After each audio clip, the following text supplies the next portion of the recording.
Let's get ready with me for airport.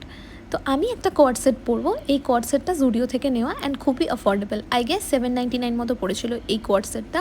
আর এটা আমি অনেক দিন আগেই কিনে রেখেছিলাম, কারণ আমি যখন কোথাও ঘুরতে যাব তখন পরবো বলে।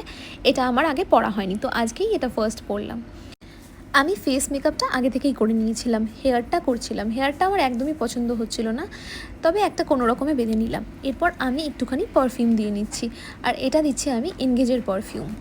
এরপর জুতোর জন্য আজকে আমি ভেবে রেখেছি স্নিকার পরবো, আর এটা একটা ল্যাভেন্ডার কালারেরই স্নিকার আজকে আমি পরছি। এটা কিন্তু বাই চান্স ম্যাচ হয়ে গেছে, এটা আমি একদমই ম্যাচ করে পরিনি। এটা হাউস অফ এসেল থেকে নিয়েছিলাম আমি বেশ কয়েকদিন আগে, পরা হয়নি, এটাও নতুন। এরপর আমি ব্যাগের জন্য নেবো আমার সেই নতুন লেভির ব্যাগটা। এই ব্যাগটার ভিডিও আশা করি তোমরা চ্যানেলে দেখেছো। চুলটা না আমি ওপেন করে নিলাম, হেয়ার স্টাইলটা প্রথমে পছন্দ হচ্ছিল না। তারপর একটা গোল্ডেন কালারের ইয়ারিং পরে ফাইনালি এইভাবে দুটো ক্লিপ দিলাম।